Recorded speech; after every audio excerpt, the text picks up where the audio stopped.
Distance, they're going to have to play medium range coverage. They can't play off and soft and get huge cushion. And that pass up for grabs is intercepted by Venable, who goes to the ground at the 28.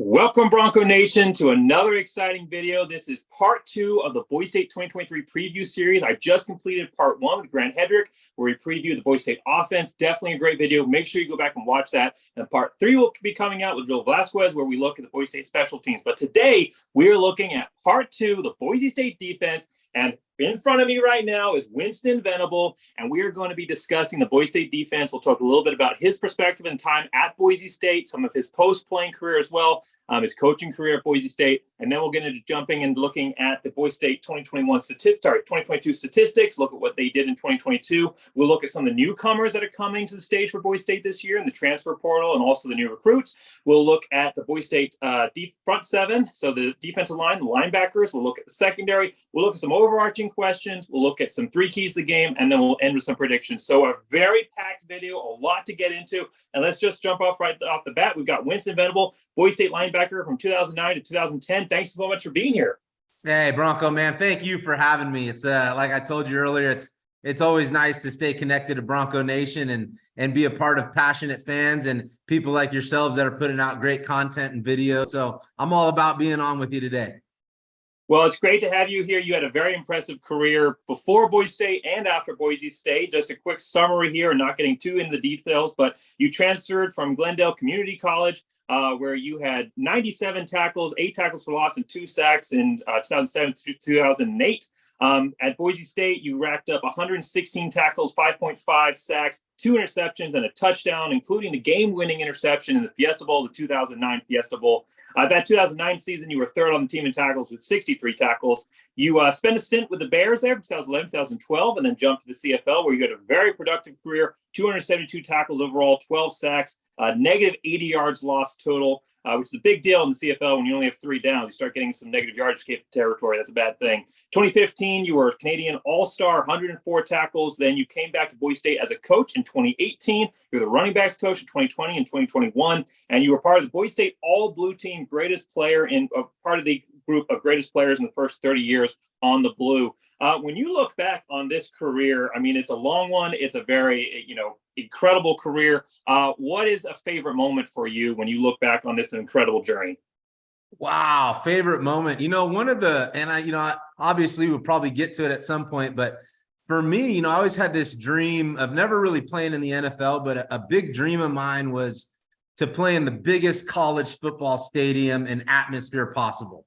And to me, at a certain point, that was Boise State University, and there was only about 30,000 fans that played there. So for me to transfer from junior college to make it to Boise and then play in a Fiesta Bowl of 80,000+ or 78, 80, whatever it was, and that big of a game, that was almost, the pinnacle for me. That was really a peak of mine, and I really was able to kind of check off a box of like, that's what I was dreaming of. And I would probably say that was a big highlight of my career, college-wise, professionally, high school-wise. I mean, my football career was it could have been over after that, and I would have been good to go, man. Well, let's talk about that 2009 season. You transitioned from a JUCO to Boise State. Before we talk more in depth about that 2009 year, and this is a hallmark moment for the channel. This is a point where we've had all 3 Fiesta Bowl representatives on the channel. Grant Hedrick, of course, for that 2014 Fiesta Bowl. We also had Derek Schumann and Dryzen James representing for the 2007 Fiesta Bowl. But this moment, before we talk a little bit about that 2009 season, what led up to it, talk a little bit about that transition from JUCO to Boise State. Was that a huge step for you, or did it just seem natural? Talk a little bit about that. Yeah, it was kind of interesting. My first year at Glendale Community College, at my junior college that I went to in Arizona, Coach Scott Huff came to recruit me my very first year there. And he said, hey, we like you, but we don't have a need for you. And the way Coach Chris Peterson works, we don't really take many junior college players. So, we don't have a need for you. We'll stay in contact, but, you're a heck of a player and all that, but we just don't have a spot for you.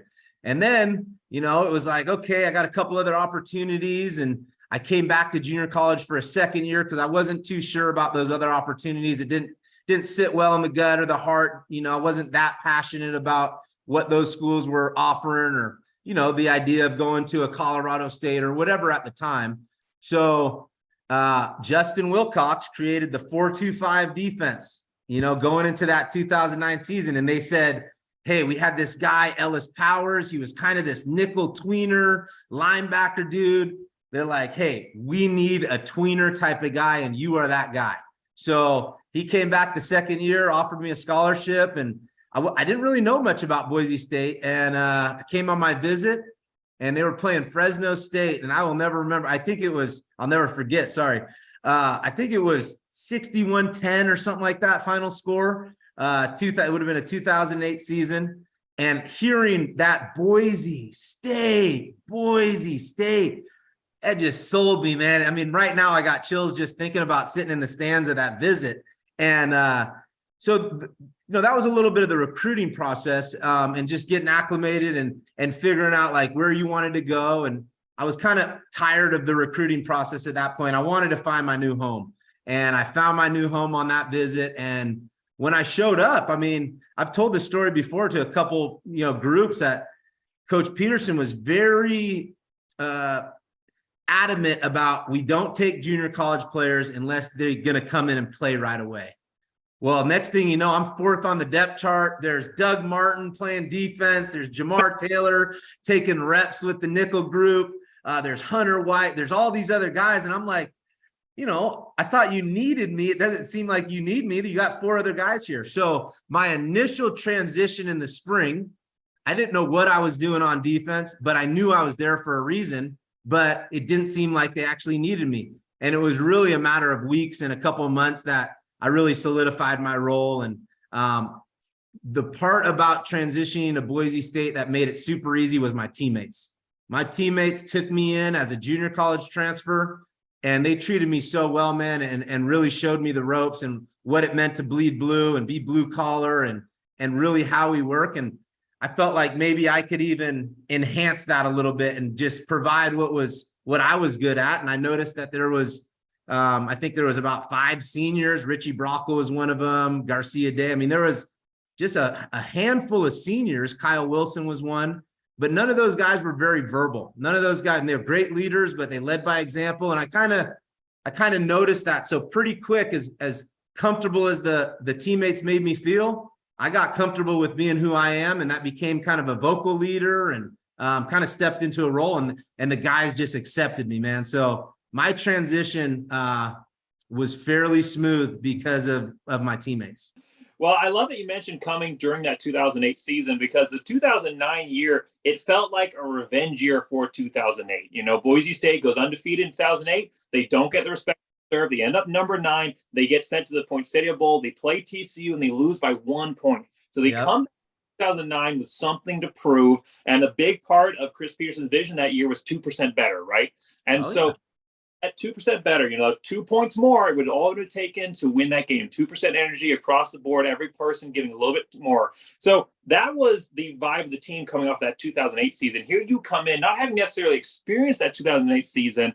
How did you adjust to that vision, to making that vision your own? Was it an easy acclimation process, like you said, to making yourself part of that team, that unit that was on a mission to accomplish something that year? Yeah, I think I was probably a little naive about what was going on at Boise and a little bit of the history at Boise. I mean, I remember getting recruited and them saying, hey, we don't lose here. We don't lose here. And just like you mentioned, I'm watching the Poinciana game and I'm like, whoa, they talk about they don't lose. And one of the only games I watch, they lose, right? So, but I knew there was a special program. I think, you know, on your recruiting visit, and even when you show up and you get around Coach Pete and the culture and the environment, you kind of feel something special. And I think the naive part was just the history of Boise State. I learned that as my time went on, and it was a short couple of years, but a couple of months in, you're realizing what this program's all about and the history and all those things. So, yeah, like you said, it was good to great. And that was a 2 in the middle, 2% better every day. And I really feel like I was living my dream. So I was soaking it all in, and I loved going to team meetings. I loved hearing Coach Pete talk. I loved practice. I loved everything about being at the level and living my dream out. So I just soaked it all in, absorbed it, and I was just a happy camper and just running around the field like a madman and doing what the coaches need me to do, and totally bought into Coach Pete's messages. And he's a great leader and really has a way with connecting with players and coaches and leading. I mean, he's one of the best leaders I've ever been around. And there's just something about him that guys want to work extra hard for Coach Pete. And you can kind of see some of those results. Well, talking a little bit more specifics about that 2009 season, Boise State opened it up in a big way, playing against Oregon on the blue. I believe it was the highest ranked opponent to ever play on the blue. And Boise at that time, and Boise State opened up with a big win, 19-8. A lot of that was a defense-driven win. Can you talk a little bit about energy, the emotions during the game, of course, after the game, the infamous punch against, how everything that followed that? Can you talk about what that game meant for Boise State and the energy of being part of that experience? Yeah, I think I can, I'll go to prior to the game. I'll go to that summer. And one of those things that the players were bought into at Boise State was that we don't talk in the media. And we just go about our business, go about our work, and we let other teams talk. And when they do talk, we're going to cut those articles out and we're going to put them on the bulletin board in the locker room. So that was the fuel, right? So when we're running decks in the summer, there was a focus, and it was Oregon coming to the house, right? And the focus didn't go any bit beyond that.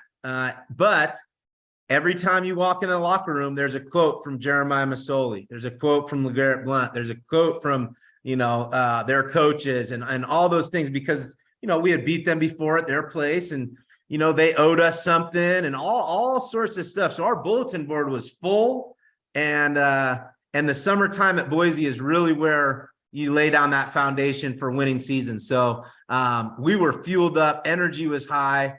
I think one thing that I could tell pretty quick is we were a confident group. I joined a confident team already. And when you're playing on the blue and you got that resume that we had, it didn't really matter who was coming there. And I think we were well motivated for that game. So obviously a battle. I think the defense played awesome. I want to say it was like Jeremiah Masoli the offense didn't have a first down, I think, until like the third quarter.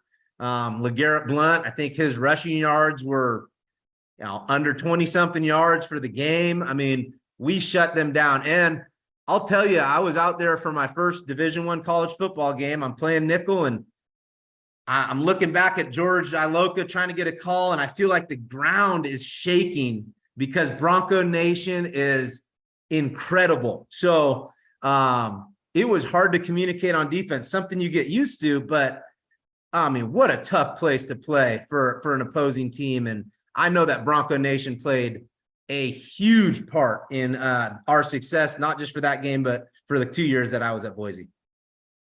Bronco Nation carried you guys all the way through. You carried yourselves. It was a team effort all the way through that year. It was an undefeated season. That's not to say that there weren't challenges along the way. So there were moments throughout the season that you guys had to come together as a team, overcome some adversity, finish the game strong, avoid that complacency to finish the season the right way. How did you guys come together as a unit and do that? Yeah, I think that, like I said earlier, I think we just had this look in our eye, this confidence, I mean, honestly, it was, I know we had talented guys, and people talk about Boise State players coming in as 3 stars and leaving as 5, but at that time, the era was a little different. The chips on the shoulder were a little different. So I think our work ethic, our confidence, and just our ability, our team chemistry was unmatched. And obviously I say that not being in other locker rooms, but I've been in the locker room, the last couple of years, and I've played professional ball, and I've seen different things, and I know coaches across the country, and even talking back with guys like Jeff Chode and Coach Pete, and it was a very special group, a very special time and era. So I kind of match up some of those things, just really just carried us through the season, our confidence, our chemistry, and just that chip on our shoulder. I mean, we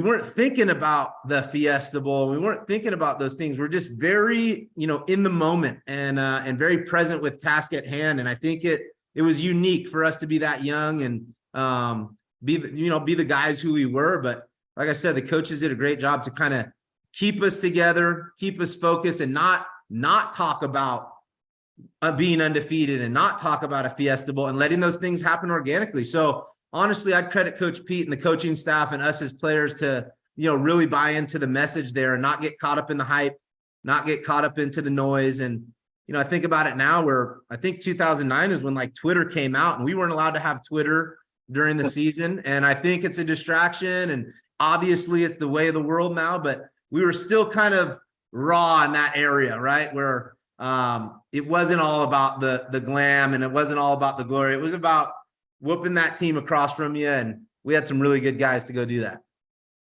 Well, as the season progressed, it became more and more clear that Boise State was on its way to something special. And finally, drop night, Boise State finds out it's facing TCU in the Fiesta Bowl. What was the environment? You talked a little bit about the preseason environment of the team, the atmosphere facing Oregon. Can you talk a little bit about the emotions and the environment when they found out they were facing TCU back-to-back years, second time in a row, a chance to finish what had been started?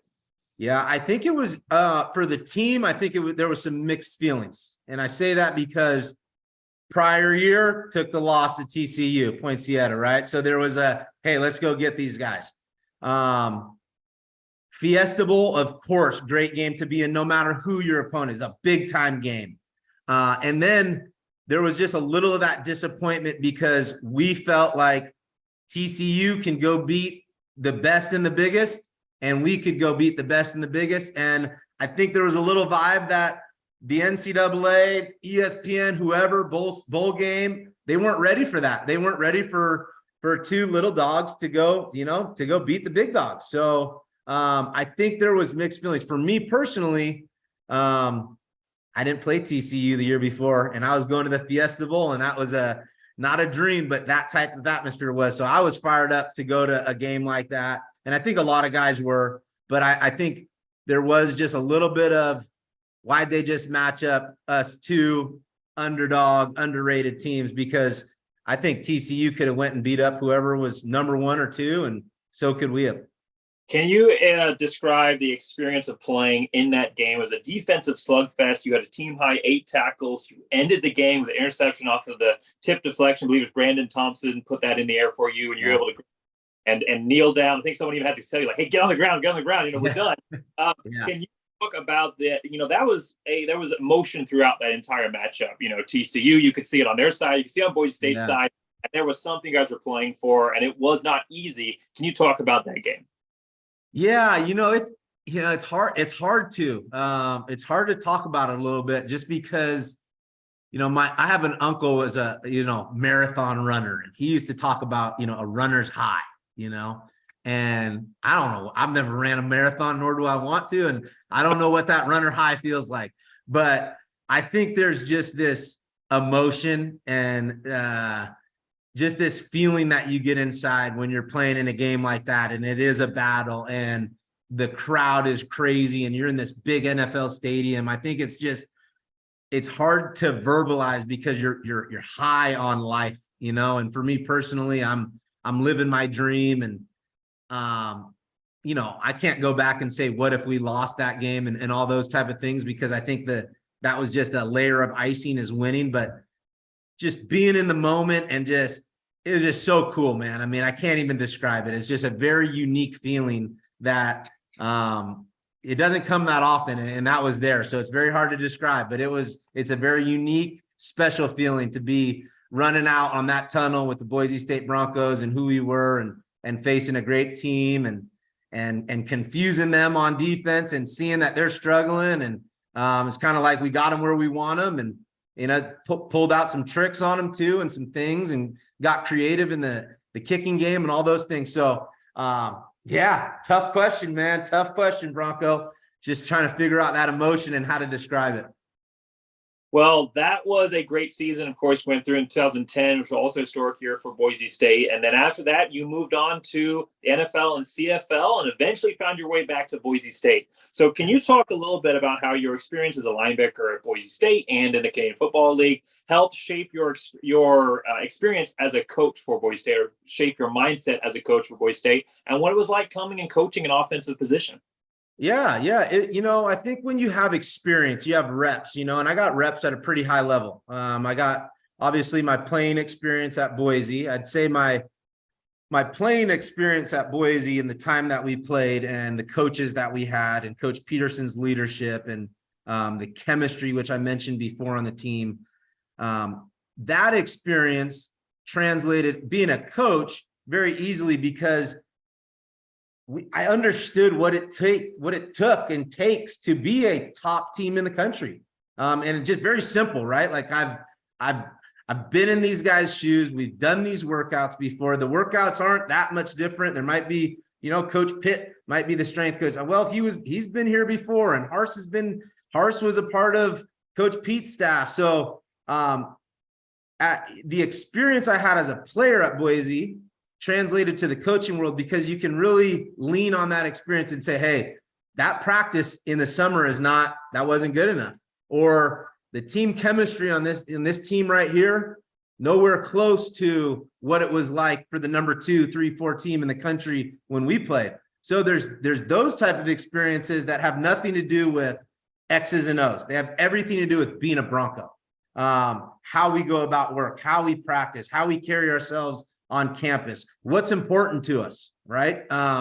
All those things I could translate to and give back to the guys and say, and not always say when we did it, but you have a little bit of like, hey man, like some of the words you have some weight to it because you did it at a very high level with a really good group. So as a coach, I leaned on my experiences at Boise, just the culture and what that was like. And then obviously playing, you get a lot of reps and repetitions at a high level, and you learn little tricks of the trade. And I think those were the most valuable things that I could teach guys as a linebacker, or as a running back coach and a coach in general, is just some small things that I've learned from vets that taught me things, little technique, little mindset thing. I'm a big mentality guy, and the mental side of the game is huge. The confidence side of the game is huge. So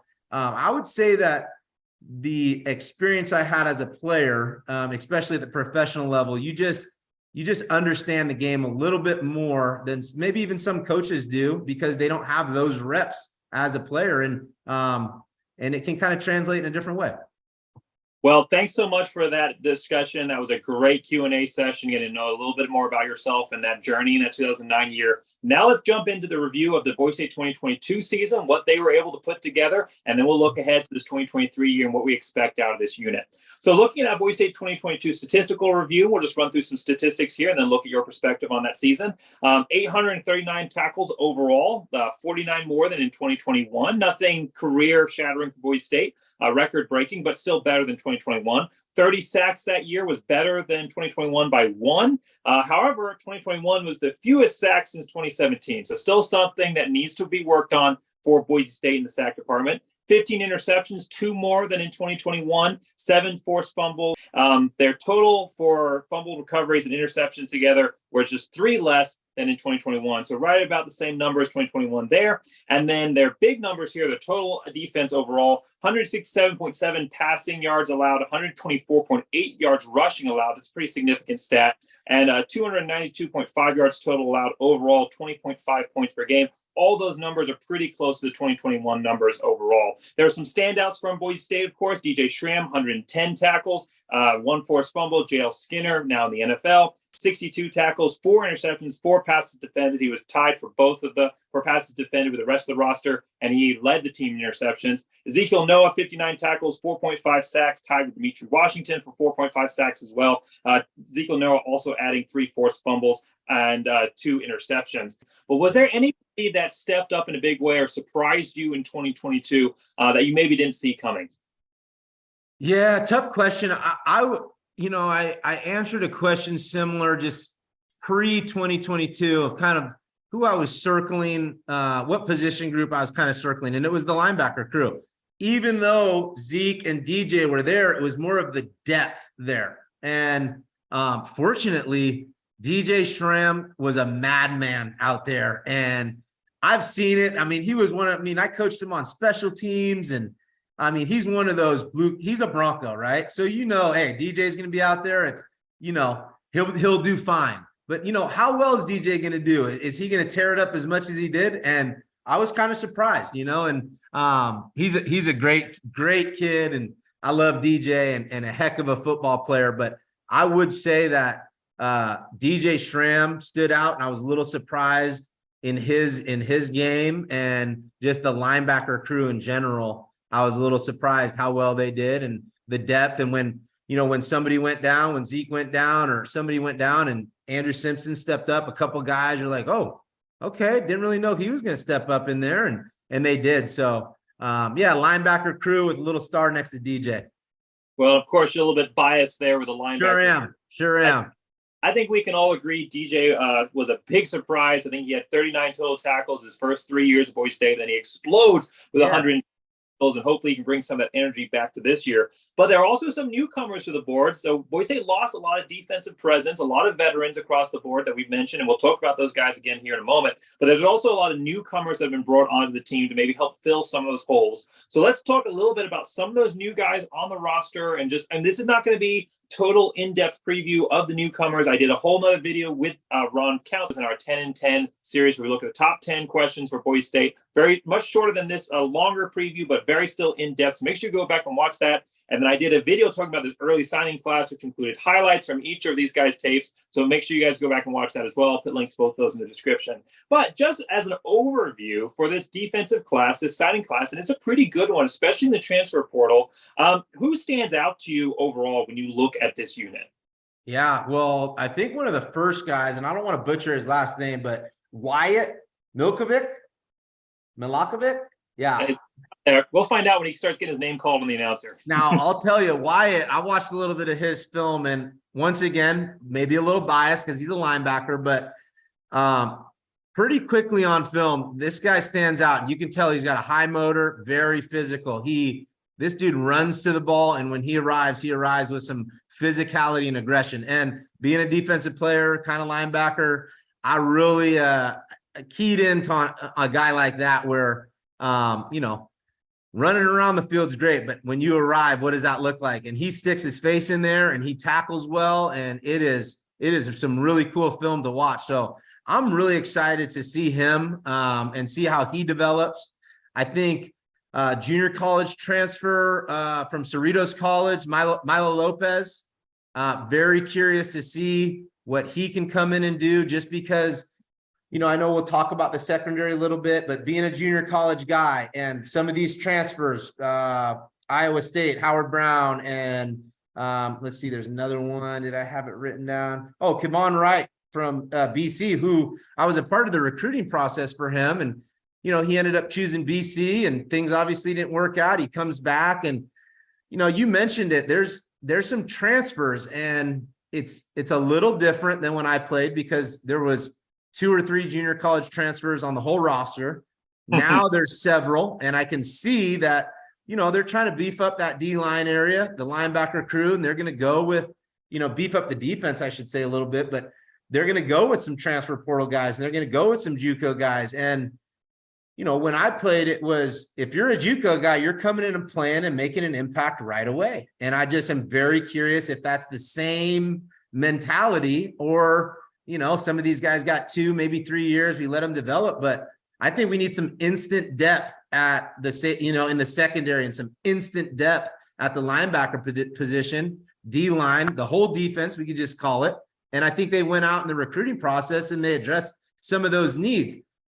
These guys haven't played on the blue yet. We haven't played any games, and there's a systems to learn, and there's a way to play defense at Boise State. And it's not all easy. I mean, there's nothing easy about being a Bronco. So we'll see how some of these junior college and transfers get adjusted, acclimated, learn the defense, and then see if they can go out there and perform. But Wyatt and Milo are 2 guys that I'm kind of keyed in on, and really liked Wyatt's film. So it'll be exciting. I think he brings it as an LB. Boise State has always had this history of finding those blue-collar guys, those diamond-in-the-rough players that maybe not everybody's looking at. I think as Boise State has progressed, they've started to bring in some of those higher-level guys as well, but I don't think that core philosophy has ever changed. Can you talk a little bit, from a coach who did it, what that recruiting philosophy is like at Boise State, what Boise State's looking for in the players they bring into the program?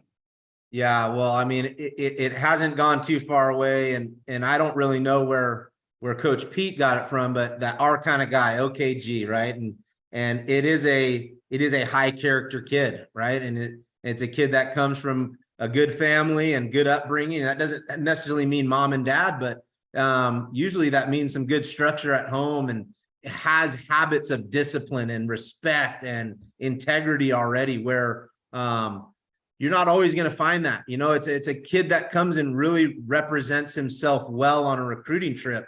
And those, I guess you could say, some of those guys are rare, right? And some of those guys are the diamonds in the rough, where they're these complete package kids that come from really good families and upbringings, and they kind of understand what they're getting themselves into. And some guys don't have a clue what they're getting themselves into, and they learn pretty quick. But as coaches, we can kind of see that makeup. What kind of habits does this kid have in high school? And the one thing that I would say is, I didn't get recruited that heavily, coming out of junior college and in high school. I did get recruited a bit, but there's just a style and a, I don't want to say personality, but there's a style of how we go about recruiting. And, it can be that I, as a running back coach, am really involved with the defensive line recruit. And it doesn't always work like that. I mean, yes, you have areas that you recruit, but sometimes it gets more specific where you end up recruiting just your position.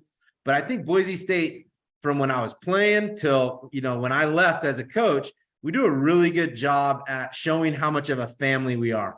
And you get to know your family, right? You're not just get to know, the quarterback doesn't just get to know the quarterback coach and the offensive coordinator. He's got to get to know the D-line coach and the D coordinator. And that's a little unique. That's a little rare, in my opinion. I didn't experience that getting recruited from other schools. I mean, I think I've told this story just briefly. I think it was Colorado State. I was getting recruited by their quarterback coach and hadn't talked to anybody else. And he probably had Arizona as his area.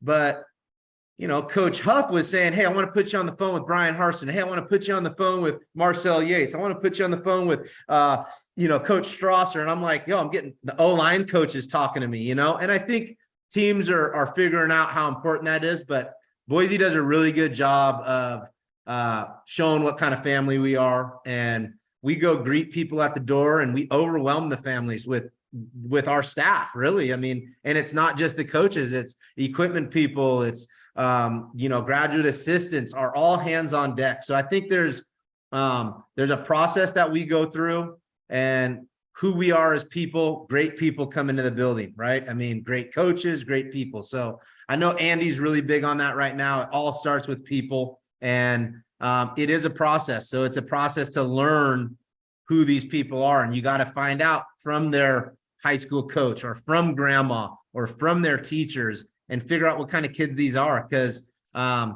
if you don't have a little bit of that it factor, and that it factor being a high character, disciplined kid, you're not going to last at Boise State. And some guys can develop those habits and those type of things, but we have to see those signs, right? And sometimes that's just as important as running a 4.4 40 or making a bunch of tackles, because there's a lot of really good football players out in the world, and it takes a certain special kid to come to Boise. So credit to the staff, kind of figuring out exactly what works for us. But I would say it really starts with the kind of people we're bringing in, and big part of that is how these kids are getting raised and brought up. Well, it looks like there's some great people coming in as part of this transfer class and high school class. Great character, but also some great statistics. And like we talked about, those Power 5 and JUCO guys coming in with experience, maybe being able to contribute right away. I'll just rattle through a couple guys I'm looking forward to. Some of them you've already mentioned, so I'll skip over those guys. But Max Stiege from Germany. I'm always intrigued by these European players that come over with a different perspective, bringing a little bit of a different thought process to the locker room. I love seeing that. He's a big guy, 6'5", 270 pounds. I'm not saying he's going to play this season, but I'm excited to see what he can be developed into. I'm excited about some of these guys. Titus Toglier from Wisconsin. We'll talk about him later on. Sheldon Newton, NAU, JUCO guy, very experienced. 6'4", 305, 3 years in JUCO leagues. He's put up 65 tackles, 5 sacks, and 2 forced fumbles. He might be able to add some depth there, that defensive line. Tyler Wheat Utah, Kevon Wright, which you mentioned. I've got a friend who's a Boston College fan, follows the team very regularly. They said he was highly anticipated, just didn't end up working out, but he's an exciting guy that has a nose for the quarterback. Howard Brown, you mentioned. And then someone who's come onto my radar recently is Marion McCoy from Laney College, another JUCO guy. But in 2 seasons there, he put up 62 tackles, 6 interceptions, and 9 passes defended. And maybe he's able to come in here and contribute. Boise State is going to need those guys to step up and make an impact right away, because moving into looking at the 2023 defense, Boise State loses a lot of their top guys from last season. It was a very veteran-laden unit, which helped them recover from some of those early stumbles, but a lot of those guys are now gone. 7 out of their top 12 tacklers are gone on the team. 40% of the defense production from last season is gone. Rattling off a not totally inclusive list here, but Matlock, Noah, Jones, Skinner, Obichari, Biggers, LaBeouf, all of those guys are gone, moved on to either the professional league or their post-collegiate careers. There are some major shoes to fill at the boundary safety, middle linebacker, cornerback, and defensive line. Obviously, we mentioned Matlock and Skinner. Those are 2 of the biggest. There are some returning guys that's going to give a boost to this Boise State defense. We mentioned Schramm before, a surprising factor last season, but he came on with a lot of energy. Maybe translate that to this year as well. They returned 1 of the top sack leaders in Demetri Washington, returned 2 of the top pass defending leaders in Shea Oladipo and Robinson, and then they bring in a deep and talented transfer class. One thing I want to talk about before we look at the defensive line, front 7, and the secondary specifically is we just recently had the Boise State spring game, a few months ago, and the offense looked really, really good. The defense, not so much. You were part of some spring games at your time at Boise State, and you were a coach at Boise State during those spring games as well. Are you concerned at all, or is that just kind of it comes up in the wash? You expect the offense to do better than the defense anyway. Are you concerned at all by how the spring game turned out for the defense? No, not concerned, because it's springtime and because you got a big list of transfers and it takes time to be a Bronco, and it's not easy, like I've mentioned, but those guys it's practice, man. It's really practice, and we just get to see it and we get to judge it and evaluate it. And I mean, I can sit here right now and say that Spencer Danielson probably wasn't super thrilled with the tackling that was going on in the spring. But it's the spring, and my guess is the tackling that's going to go on game 1 is not going to be excellent, but it's going to get better and better and better. So for me, it's not a big concern. I mean, yes, there was a lot of missed tackles, and there was a lot of new faces and new guys running around, and those moments and getting in that environment is only going to help them get better. Alex Tubner, great player. Love that guy. He hasn't played a bunch of defense for Boise State. And you go out there in the spring game, you got 10, 15, 20,000. That's a big moment. So you get that moment under your belt and you get that experience and you learn from your mistakes and all that, and you get better. Now, do they need to get better and all those things? Yeah, just like the offense needs to get better and they establish who they are. And it's sometimes when you have that chemistry on one side of the ball, like the offense, we can go down the roster and be like, oh, returner. And it's not the same talk as it is on the defense. So defense is figuring it out, right? And they're getting reps, and you don't, you do live tackling and you try to prepare the best you can. But the spring games is when, it's when it all lays out, and a couple scrimmages throughout the spring, but not super surprising that tackling wasn't great. Not super surprising that the defense didn't do as well as the offense. And I'd say that you get into the end of fall camp and that defense is a whole nother monster. Well, they weren't during the spring game, but hopefully by the end of fall camp, they're getting to go and eat steak. But yeah, I love that. I love that you mentioned those new guys and the number of new guys on the defense. Because I'll be honest, when I was preparing this video, a big part of what I try to do on this channel is the analysis and prediction part of the of being a college football analyst. But I'll tell you, for this defense, it is a tough one to predict and to analyze because there are so many faces across the board. You got to see some of those guys contribute a little bit, like you said, Simpson, Gabe Hunter, being able to contribute a little bit last year.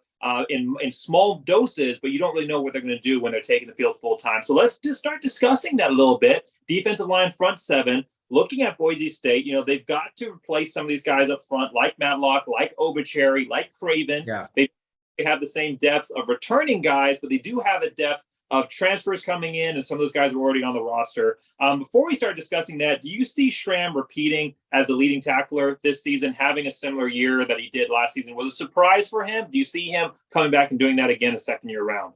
Yes, I do, because I'm very hopeful that the leading tackler is not a safety, meaning that these RBs and guys are getting to the secondary. So no, I could see DJ having a very similar year if he stays healthy and he goes about business like he does. I could see him having a very similar year, if not better, for sure. Who do you see replacing Matlock as the leader here on the defensive line? Yeah, tough question. Tough question right there. I mean, we got little flashes of Cortez out there, right? I mean, just being more of an inside type of guy, but you know, there's Cortez, there's Ahmed. I'm just thinking of kind of more interior type of guys. I think Cortez probably played 7 or 8 games, so you know he just kind of got thrown in there sparingly. But yeah, Divine was out there. You know, that's a great question. It's a great question, and that might be an interior transfer like a Brown, you know, but that's kind of an unknown one right now. You know, who's going to kind of step up in that Matlock role? I definitely agree with some of those guys you mentioned, as well as being leaders on this team, being able to replace Matlock in that role in the D line. I see Herbert Gums. I mean, I think that's unquestionable. Oh, Herbert Gums. Sorry to cut you off. There you go. You know, it's a guy like a Herbert Gums that really it's time to go. And he's had a little bit of, you know, some knee and things, but that guy needs to get rolling. Yeah, I see Herbert Gums having a huge year here for Boise State. You mentioned him already, but Aman Hassanin, he had, you know, in limited play last year, he still put up 14 tackles and 2 sacks, 6'3", 271 guy, defensive tackle. There's been a lot of hype around him. I think he's going to have a great year. Cortez Hogans, who you already mentioned as well, see him at the end. Maybe one of the transfers comes in and has an opportunity there as well at that defensive end position. I could see on Wright or Tyler Regis being able to work their way into that role. But again, the DN position isn't necessarily a spot. Defensive line as a whole isn't a spot where you just have one guy out there on the field. You're going to see that it's going to be a grind, and you're going to see several guys play up there throughout that time. Yeah, absolutely. And I think, you know, Coach Avalos and Spencer Dennison, they're pretty creative dudes, you know, and I think if you go back on the film, you know, there might even be like some 3-down fronts where Matlock is more playing on the edge a little bit, and then he's inside. So a big thing about Boise is having some versatile players. And we've had those in the past too, where you can get creative and you can drop a guy, maybe an edge player drops a little bit and more like a linebacker. And then you can have a guy like Matlock, who great leader and also can play, you know, across the line, where I watched a couple of times. I'm like, is he rushing off the edge and just scheming teams up and figuring out putting guys in the best spot? Well, when you have a diverse player like Matlock who can also line up at fullback and go catch a touchdown, you know, you got to use. But I think that edge outside linebacker is one that's going to be an exciting position, because I think Dimitri Washington, he struggled through some injuries at his time. Boys, been those expectations that he's going to have that monster year, and it just hasn't developed. Do you see him being able to finally develop into that monster on the defensive line, having the year everybody expected of him? Yeah, I do. I think, you know, I was able to spend some time with Dimitri this summer a little bit. And I think he's in a real good spot mentally, physically. I think I definitely think this is kind of his year to stay healthy and understands what it takes to keep the body right and tight and all those type of things. So I'm wishing the best and very hopeful for him, because he's a great Bronco and he's had some up and downs, and you know, he's gone through a lot, man. And I think he's a heck of a player and just needs to find himself consistently on that field. And I don't want to say that we'll be surprised, because he's played well. I just think if he gets to 12, 13 games, we're going to find, oh man, Dimitri's, you know, one of the top rushers and has some sacks and is really disruptive to the quarterback. So, you know, I'd love to see Dimitri go do his thing. And I do think a guy like Wright, you know, from BC, Kevon Wright, is, you know, a guy that's going to need to step up and provide depth on the edge and those type of things. And I know they're pretty high on him. And Coach Jabril Frazier is, he's going to get those guys right, you know, and he's got some experience that these players can lean on and some tricks and trades. So super excited to see that position this year. Well, and maybe Dimitri Washington has a DJ Harper 2012 kind of year. You know, he's been on the roster while. He struggled with his injuries, but he's finally able to produce in that final year with the team. Last year he tied for sack leader on the team. Do you see him taking that lead as sack leader, or maybe being somebody else becomes the leader in sacks in the defense this year? No, I see him taking that, solely for sure, because I do have confidence that he's going to play a lot of games and he's going to tear it up. So I see Dimitri doing his thing and being leading on that chart. Now, Boise State, like you said, they had a lot of creative defensive schemes last year, being able to bring some pressure, but they also seemed at times hesitant to really commit to bringing the pressure every time. And there were a lot of times in that secondary where they were tested with those longer times for quarterbacks on the field. And this year, it's a much weaker secondary because you've lost a lot of that experience. Do you see Boise State bringing more blitzes, more stunts to put more pressure on the quarterback, being a little bit more leaning heavy on the blitz game versus focusing on the coverage this year? Yeah, that's an interesting question. I mean, that all comes with its own pluses and minuses when you're bringing pressure, right? Especially if you're, bringing more than they can block, that, you got more guys in the secondary that are vulnerable. And that is one spot that Boise slacked a little bit, was some of the deep shots and all those throws. Now, what we're saying is you can combat that and get the quarterback to be rattled and not have the time to get those deep throws off. But when he gets enough time and you're bringing pressure and you're putting some guys on an island, it can be a scary thing. So it's really about the scheme and studying the opponent. I mean, I'm all about pressure, of course. I think Coach Wilcox and Pete Kukowski, they sent me on blitzes, 60% of the time. So I'm all about, creating that chaos up front. But another big thing, and, I learned in Canada, is just keeping everything in front of you and playing a lot of zone. And what you have to do then is just be really good tacklers. So if you feel really confident about your group tackling, sometimes to help your secondary, you sit back in some zone coverages and play high to low and play everything and keep it in front of you and go make tackles. So, it'll be very interesting to see what those guys come out and do. And I think it's going to vary just as it has the last several years. It's a versatile defense, and really two very, very good coaches in Coach Avalos and Spencer Danielson kind of leading the charge on that. So it might not all look the same, and they might tinker around with it a little bit. But when you bring pressure, you better get to that quarterback, because if he gets the ball off, and you're putting some guys on the island.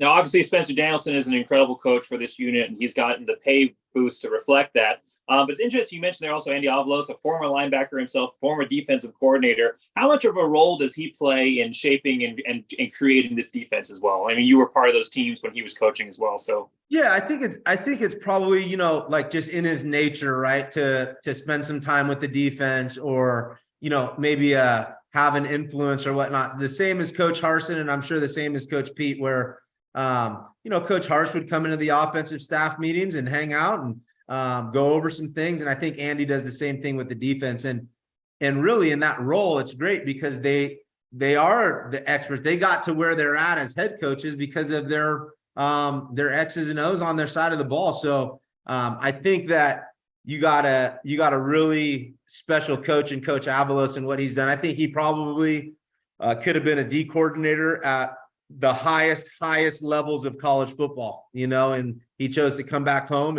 and take care of the boys in the blue, which is awesome. But he's a special defensive coach. So I don't think you want to, I think you want to take in what he has to say. And I think you're going to lean on his influence. And if he has adjustments in those things, you're going to consider them. They hold some weight, just as, Coach Harsin did on offense. So they're involved, and that's a big role, being able to have that extra nugget. I think, Pete was an offensive guy, but he was big picture leadership too, so I don't know how involved he was as far as me being on the defensive side, but all those coaches, come from some side of the ball that I think they have a hard time not getting their hands in there. Well, I love that you mentioned earlier that you're a big guy with pressures. I think that was made abundantly clear in your Fresno State game. Still one of the most incredible hits, I think, in Boise State history. I was just watching it earlier today. But let's move on to discussing the linebackers here a little bit, your forte. Who do you think steps up to replace Noah at that middle linebacker spot? Because you talked about Schramm earlier, but he's listed as a weak side linebacker. And I know they moved Simpson over last year to kind of fill in for Noah as well, but he's also listed on the roster as a weak side linebacker.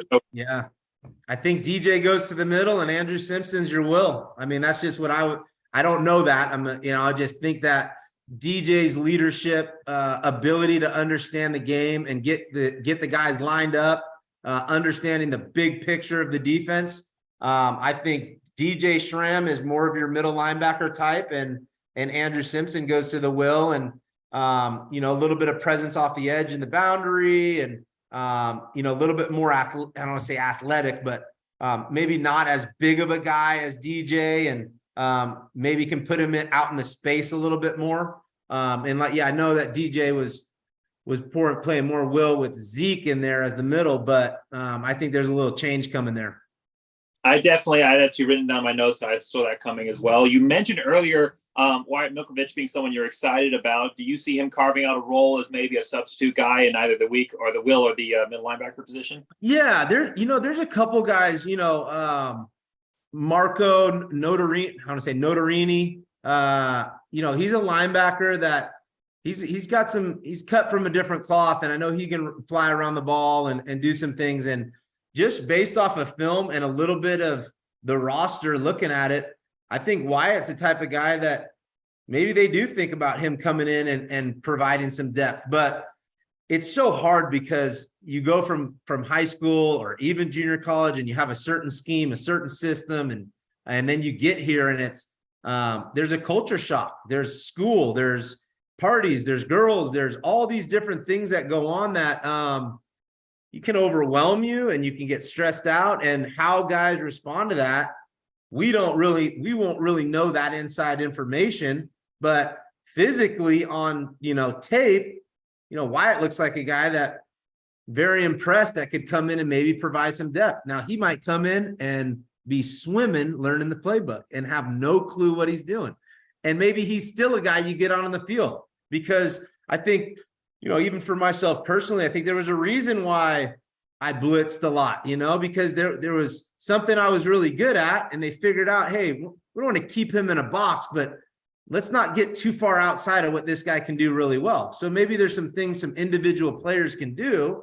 And there's little packages, or there's little times, third down package where, hey, we're going to bring some pressure, let's get this linebacker in, or, things like that can pop up on a weekly basis. And, but they're going to need some help and build some depth. And hopefully Wyatt's a guy that can do that. Well, if there's ever a moment for a guy like Wyatt to be able to step up and make a big contribution right away, now's the time, because when you look at that Boise State roster and you look at the true linebackers on that roster, there's 3 redshirt freshmen, a redshirt sophomore walk-on from Idaho, and Brett Tomasini. And then that's it. You got the true freshman Wyatt. So there is not a lot of experience there that's coming ahead of you. Maybe you come in and make a big name for yourself off the bat. I do think we're going to see Simpson moved over to that Will side role and then move Schramm over in the middle, like you said. And I expect a big year out of Simpson, honestly. What we saw in limited time last year, this kid looked electric. He played, like I said, limited playing time, but he still put up 29 tackles, 3 sacks, and 3 passes defended. So he wasn't just, a brute force coming down the middle or the outside. So being able to have the awareness to defend the passing game as well. So I think he's a young guy, but I also think that he's 6 foot, 230 pounds, and he plays with energy and a passion that it reminds me a little bit of kind of a Leighton Vander Esch kind of energy and style. So I'm excited to see what he's able to put together this year. Absolutely. Moving on to discussing the secondary, I think we had a really good discussion there about the front 7, but the secondary is where the real question marks, I think, are for this team. The front 7 has some holes they got to fill, but they also have a lot of guys that are going to be able to be plug and play. A lot of transfers coming in, like we talked about already, and then some guys already coming back. But the secondary, you've got a lot of question marks on here because you lost Jale Skinner, you lost Tyreek LaBeouf, you lost Jones, and you lost Biggers, and those guys were your massive guys. Especially Skinner. Those were the hitters of the defense. They had the biggest hits all year for Boise State. So the question then is, how do those guys get replaced, especially at the safety, and then what do we see step up at corner? Do you think, before we start talking about those kind of X's and O's specifically, was Boise State's coverage an issue of personnel or play calling? We talked a little bit about how last year they got burned several times, especially on those deeper routes. Did you see that as being just a mismatch in the personnel they had out there? Was it a play calling issue, or was it something else? No, I mean, you could break down a lot of the film, but, things that I can remember is, you watch replays and you see things where a lot of times what happens in the secondary is guys have bad eyes and they're looking in the wrong spots. They're clued in on the quarterback, and they got a receiver running up the seam and they just totally miss him. And that's where those big shots come. So there were several times on film, with some of those deep balls that it's like, man, I think they're in the right coverage. They're in the right call. And, it's, very tough me putting anything on a player at the young, college level. But, you go into the film room and it's like, hey, where were your eyes on that play? And your eyes are staring in the backfield when you got somebody running up the field. So there's little things like that. I think I've always been a big guy about getting hands on receivers and eliminating routes. So sometimes when you see guys just free releasing up the field, there's going to be times where those guys are just at practice and it's throwing routes on air. And when you don't disrupt those routes, you're making it very easy on the offense. So just looking at a couple small things like that, where on film you can notice, yeah, no one touched that receiver as he going in his routes. Or you can definitely tell that safety had his eyes in the backfield when somebody's running right by him. So I can't get into the scheme and those type of things. Sometimes you can tell what kind of coverage they're in just looking at safeties and being a little bit familiar with it. But yeah, sometimes it's on the players, and technique and where their eyes are at and things like that. And I'm very curious to see how these guys come together. And you mentioned the names, and I think there's been names, right? There's been names like we talked about JL and, George Iloka, Jerron John. There's been safeties and there's been names that are really good players, and Jamar Taylor, corners, and NFL prospects and all those type of things. But, those guys kind of developed into those people. And, JL developed, he came, and of course he can stick people and all that, but he, the last couple of years, he developed into being that guy. And, I like the fact that Tubner and Oladipo and Robinson, they're not your household names, and they might be by the time they're said and done here. But I do know that if that's not what they are right now, and I think they have that chip on their shoulder like a Broncos should, and that it's going to be a defense that we look at that doesn't have the big star names that we've had in the past. And they're exactly what Boise State football is. Hard-nosed, blue-collar, tough dudes that work their tails off and good things happen to them. And I think Alexander Tubner is a perfect example of that. And I think he's going to do well out there. And I think he bleeds blue, man. And those are the type of guys we need. So it's going to be different. Not going to have the big names, but you're going to have some Broncos flying around that football. I absolutely agree that you're going to have some of these guys developing into household names, at least in the Mountain West, if not nationally as well, by the end of the season. I know you're really high on Tubner. He's a hard hitter. He has some of those JL Skinner-esque qualities to him. But do you think there's a role for a guy like Titus Tolier coming over from Wisconsin to work his way out somewhere here in the secondary, the safety role? Yeah, definitely. I think that's why you get some of those JUCO guys, in the secondary, junior college, and transfer players, because there is not just depth that needs to be had, but I think the positions are a little bit open, right? I mean, I think these guys are, Robinson and Oladipo, they've played a little bit, maybe more last year than Tubner did a little bit, but I think when you look at that, you want to try to find somebody to come beat those guys out, and I think if you're looking at a junior college transfer and a kid from Wisconsin, you want them to come in there and, I think the conversations they're having with those guys is, hey, we're young in the secondary. These positions are open. We have some guys that are there right now, but they're open. And I do believe that that was, more or less probably the communication where, if you're a junior college player, I want to go somewhere to play. If you're a transfer portal guy, I want to go somewhere to play.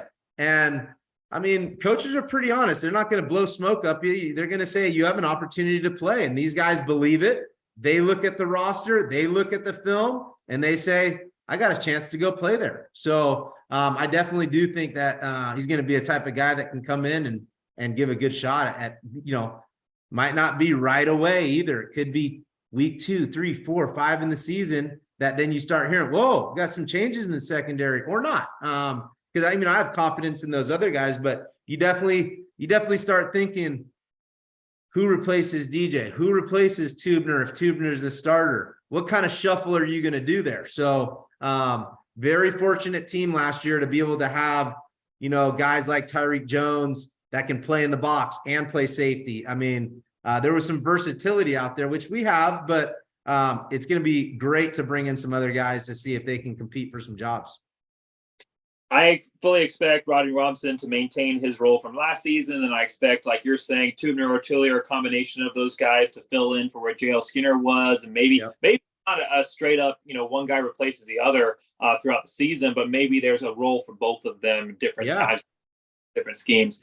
But when you talk about that nickel position, I think this is where I expect Oladipo to get cemented. I expected him to take it last year. Honestly, I was completely blindsided by Jones being put in that spot. Not that he didn't do a great job. I just, based on what he'd done the year before, I thought he was doing great in his position, but he ended up doing a great job at nickel. But now I think that it's Oladipo's time to shine. He's absolutely earned it. He's had that explosiveness. You had his first year, I believe he had, or 2021, he had 4 interceptions, I believe. And then last year he put together a great year as well. So do you expect this to be Oladipo's time to shine? Do you expect him to be that household name by the season? 100%, man. I really do. And I heard he was going to the nickel spot, and I loved it, obviously being a nickel, but loved it more because I'm very confident in what he can do for that spot. And, you get put out in the open space a little bit, usually nickel's playing out to the field. So you have to be able to tackle well, and you have to be able to tackle in space.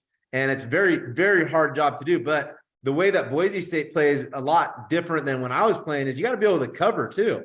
And he's a guy that's just an athlete, and he's built really well. And so I kind of look at it where, Kekala Kaniho, phenomenal football player, can, he'll go in and stick his face in there for a tackle, but he's a technician. He can cover. He can do all sorts of stuff. I think you get a lot of that coverage capability with Shea, but you also get more of a physical presence with his body style and his physicality. So, man, when they put him closer to that box there, I'm loving that move. And I think he's the guy for the job, and he's going to do really well. I loved hearing about him playing nickel. I don't know where he's going to land up on the preseason watch list for the Mountain West, but I fully expect him by the end of the year to be part of those Mountain West rosters that are pulled out for top players. I am super excited about him. I have been since that 2021 season, and to finally get to see him get that opportunity is fantastic. Let's shift finally to talking about the cornerbacks here, because there again are some holes to fill here. That's kind of the theme of the defensive preview. But the big question here is, first off, before we start talking about specific names, is just, do you think the corners are going to be able to step up their game this year? There were some busts last year. We talked about that already. But do you expect there to be a step up this season, or is it a little bit more of a learning development as you get new guys in and we build for 2024? No, I think there's going to be a step up because I think there's a couple young guys that are starting to develop, and I'm getting confident in those guys. And then I think there's going to be some older leadership that we haven't seen for a few years that we're, I don't want to say surprised, but we will now remember who Markel Reed is when he gets back out on that field. And I'm, as long as that kid's body stays healthy, if we go back and watch the tape as him as a freshman, and he's a heck of a player. So I think there's a couple guys there that it's just going to go up because they have their second year with their new cornerback coach, and the defense in general in that secondary position with, Kaniho and like I said, Markel Reed. There's just a couple guys that they know what it takes. They know they've been Broncos, and I think they're gonna step their game up and be more comfortable, and they'll have a nice little rotation going, a few guys. Yeah, I am really excited about Markel Reed. I have him circled as my number one cornerback here for Boise. He was super hyped up last year. I was really excited about what he was able to do from that 2021 season and being able to come into 2022. And I'm fortunate for obviously taking that injury in the Oregon State game, and it really, devastated him. But you know that he's ready for this year. He's yeah. ready. I think that he just tweeted out like right before this video came that it's comeback year for number 8.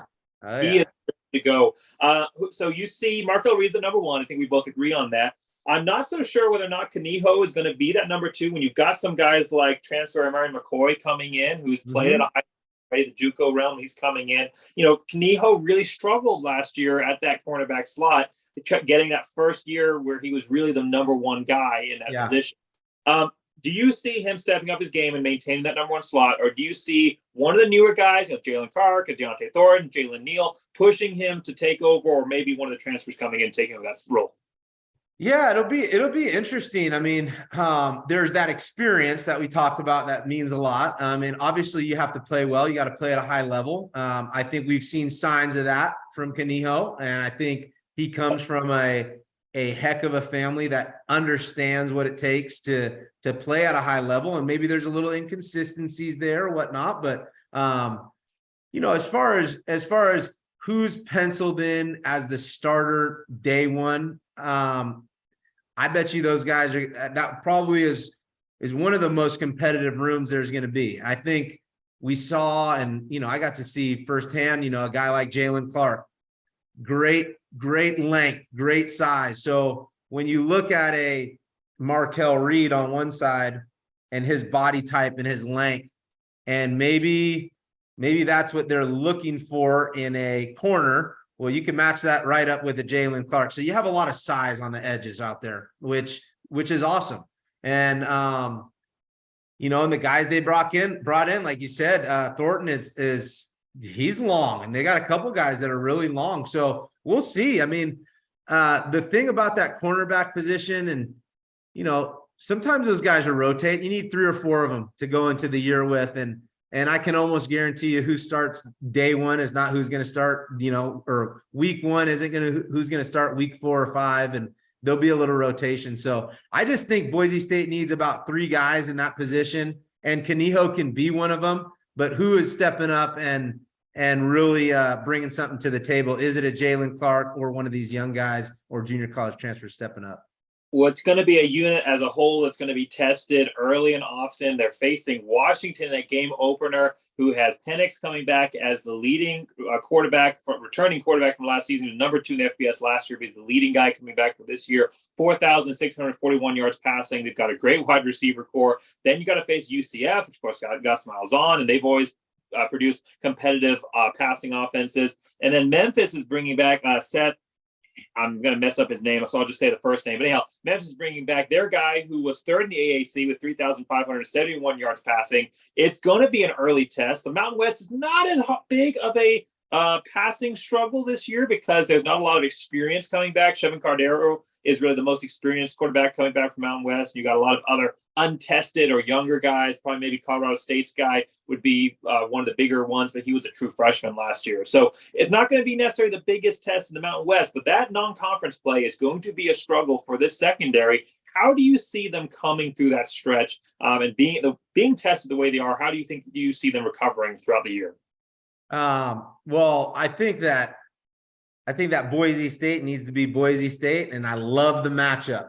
And I think that if those guys are focused this summer on Washington, it's what we do, right? We go out and we beat the big team. And could there be any better setup for Boise State to go in there to Washington and get a W? And yeah, surprise a bunch of people, but then I would think that there's Bronco fans like us that have been around for a while, and it's like, yeah, it's what we do. We go out and we stun the world, or we show up and we beat the big dog, and that's just that chip on our shoulder. So, yeah, it's going to be a gauntlet of teams, and it starts with that first one, and I hope that the players and coaches focusers are on that first one and that first one only, because you go out there and you play a tough game and you compete your tail off, and you hang or you get a win, that completely launches the season, right? And I'm not saying that if you lose, it demolishes the season, but go out there and compete and do what the Broncos do and make it a really entertaining game and give those guys a run for their money. And I'd love to see us go, like I said, do what we do and get a win. And these guys will be confidence riding really high. And I think you come out of that, that little 5-game series, the non-con, and you get into the season and really see how it looks, but no looking back, just one game at a time moving forward. And this group has that experience from last year. So whatever happens in Washington, on to the next game and improving and getting better and getting better. And I think obviously if, we won the Mountain West Championship last year, it would have been phenomenal. And I think there would have been just that exclamation point to the season.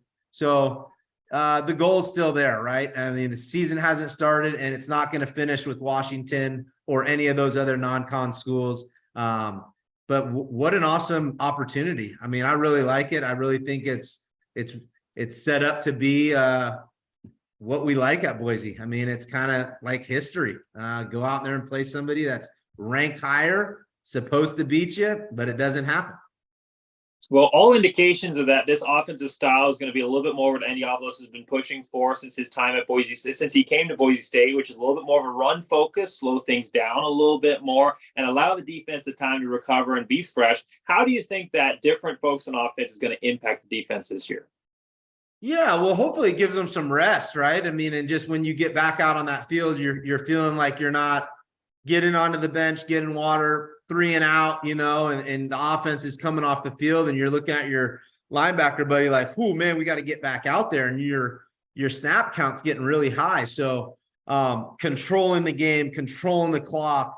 And then the biggest thing is just laying down the mentality, right? And when you can establish a run game, I mean, you're establishing your mentality and you're establishing your confidence and you're letting people know, like, we're going to keep doing this until you stop us, and we'll sprinkle some things there. But it's almost more of a mentality thing than anything else to have an offense like that. But yes, it creates a little bit of a time for the defense to stay fresh. And there's nothing better than, getting a good breather on the sideline and feeling extra fresh going in there to go 3 and out on defense because you've just exhausted yourself and you get the job done and you're back to resting. So it means a lot to have an offense that can control the clock and control the game a little bit.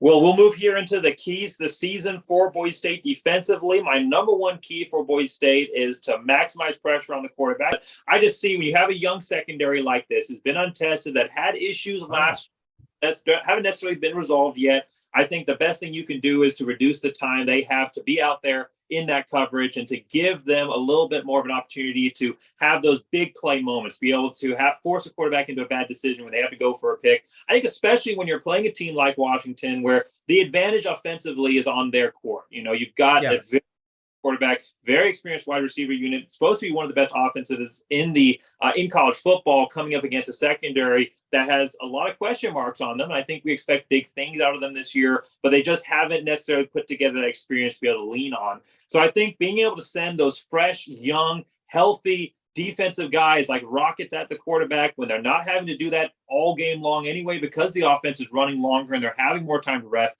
I think it just makes sense to send this deep defensive line core at the quarterback, as many packages as you can put it in, to give those corners and those safeties a little bit of a break from having to cover and get exposed. So that's my number one key, is maximize pressure on the quarterback.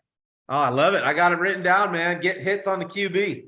You got to rattle that guy, right? I mean, and you can do that in different ways, right? I mean, if you feel comfortable with a 4-man rush and you don't have to bring 5, you're probably going to stick in that world to cover up those zones behind you and keep more guys in the secondary. But absolutely, you got to pressure, you got to confuse him, hits on a quarterback, make the quarterback's day just a brutal one. And that's going to go a long ways, right? And so I had that one. I also had stopping the run, and that really means tackling well. So that was number one on my list, stop the run, which equals tackling well, which is what we'd like to see improved from the spring game, right?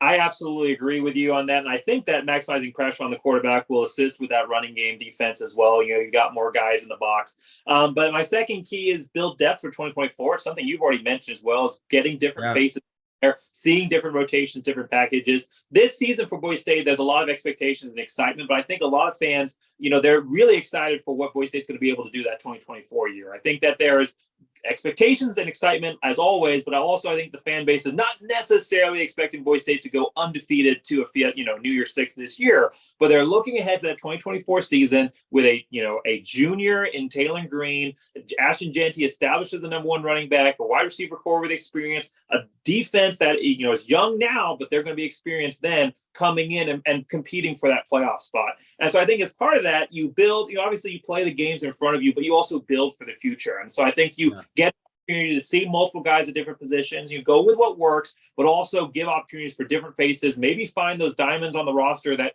aren't necessarily exploding in practice, but they get that moment in the game and it energizes them to become something you never knew they were capable of being. And so I think the big key for Boise State is just building that depth for 2024 by getting as much experience throughout the roster as they can in this year for 2023. No, I can't agree with you more on that. Absolutely. I think that, we've talked about it quite a bit, but yeah, who's going to step up? What transfers are going to step up, and I think maybe not all of them do. And like we talked about, they're in different situations, different parts of the team, but we're going to have our eyes on some of these guys that we're not familiar with. And some of them are going to have to be names that we get real familiar with for this defense, especially to have some success out there. Well, my third key for Boise State, and you mentioned it already, which is fantastic. We seem to be on the page with a lot of these, is just weather that storm and keep the effort and expectations high. Like you said, regardless of what happens at Washington game, you want to see Boise State go out there and be Boise State and win that game at a high level. But regardless of what happens in the non-conference, Boise State, the number one goal for any coach at Boise State, and especially for Andy Avalos, because it just hasn't happened yet in his first 2 years at Boise State, is get that Mountain West championship win. So regardless if you lose all 3 or 4, obviously one of those is an FCS game, so hopefully not 4, but regardless of what happens in those 4 non-conference games, if you're able to come into the Mountain West conference schedule and to compete at a high level, that is the number one thing that's most important. The season's not over, regardless of how it starts. And it might be hard for this unit because they experienced it from last year, but a lot of those senior leaders that helped keep them going are gone. So different guys that we talked about are going to have to step up. Different vocal leaders than were the leaders last year are going to have to become those faces in the offense that lead the unit through those early struggles and say, we're Boise State. We don't stop fighting one game at a time. So my 3 keys then to recap, and then I know you haven't thrown your third out there yet, but maximize pressure on the quarterback, build depth for 2024, and weather that storm and keep the effort and expectations high throughout the year. Oh, I love it, man. Yeah, mine kind of all tie in together. And, if you do one well, then the other one will do well. So stopping the run, tackling, hits on the quarterback, because, those guys they're the generals, and you got to take out a general and the team falls apart. And then one thing that we saw last year was just some of those explosive plays, and explosive plays just kill you. So if those guys, the secondary, can eliminate explosive plays, and you can do that by pressuring the quarterback and tackling well, all those type of things, then I think that defense is going to put themselves in the best shot. Well, I think it's time to move on to the final part of this video, which is the prediction section. So I'll run through a couple of predictions I have for the defense. I'm going to save my schedule prediction for my schedule prediction video, but then I'll pass it over to you. You can throw out any predictions you like. If you want to throw out a record prediction, you're more than welcome to. But just for me personally, I think that Boise State, maybe first initial stage with those high potent offenses coming in, maybe takes a little bit of a step back defensively, but they recover strong, especially in that last third of the season when they're fighting for that Mountain West championship game. I expect to see a brand new revitalized unit here on defense coming in and preparing for 2024 and giving the fan base that confidence. I do expect that they'll do enough in most of these games to allow the offense to get in there. We have a very high potent offense. So I don't expect it to be a record-breaking year for the defense, but I think that they'll do enough to keep this team going. And again, like I said, build for 2024 because defenses win championships. And I think we're going to have a championship-winning defense in 2024 for sure. And that's all going to get built on this season. I think Boise State's going to be similar interception numbers, probably around 16 interceptions. I think they'll up their sack count for sure. I think that was an emphasis from last year. You have so many fresh guys, new faces who want to make an impression on the coaching staff. And one of the biggest ways to do that is to be able to go out there and get a big sack. So I think Boise State creeping up closer to that 40 number sack count overall. And I think a little bit of a higher focus on those blitz packages and putting pressure on the quarterback with a young secondary. I think Shea Oladipo becomes a household name and is one of the top top secondary players in the Mountain West by the end of the year. And I think that Dimitri Washington finally has the monster year that we've all been expecting out of him and becomes that leader to kind of supplement for Matlock from last season. That is a recap, and that's That's some good thoughts going into the season. Good predictions for sure. I think for me, back to some of the basics that we've talked about. I predict that we're going to be a little bit surprised on how well of a unit this defensive plays, and meaning stars, the names. We're not going to have a big JL Skinner type out there this year, and we're not going to have some of these guys that we've had in the past. But as fans, we're going to be surprised on how well this defense does, and I think I know why, and it's because it's a bunch of blue-collar dudes with chips on their shoulders that a lot of people are saying, who are these guys? Oh, question mark this guy, question mark this guy. And we're going to be surprised how well these guys play as a unit. And statistically, it might not even look that great, but or it might not look that much better. But I think, overall, the team plays some better football as a defense, just having more chemistry and being who they are. Do you want to throw out a general record prediction? Oh, no, I kind of stay away from the old record there. I don't know. I would say I could see us getting into a Mountain West championship game again. And, I obviously want to win that thing, but I don't think that's a long shot at all. I think that first couple games of the season is going to be a gauntlet. I think we come out of that in a positive way and some confidence. Whatever that record looks like, I think there's a lot of confidence that gets built because they're going to understand that they're in every game and they're fighting their tails off, and that's just going to lead into destroying the Mountain West.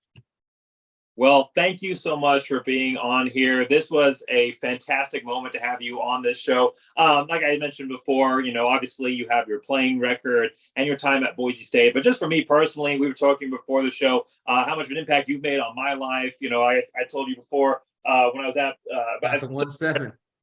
I bought this jersey at the Bronco shop while you were still playing on the field, and they told me it was a former practice jersey, and I wore this in every single flag football or pickup game I played.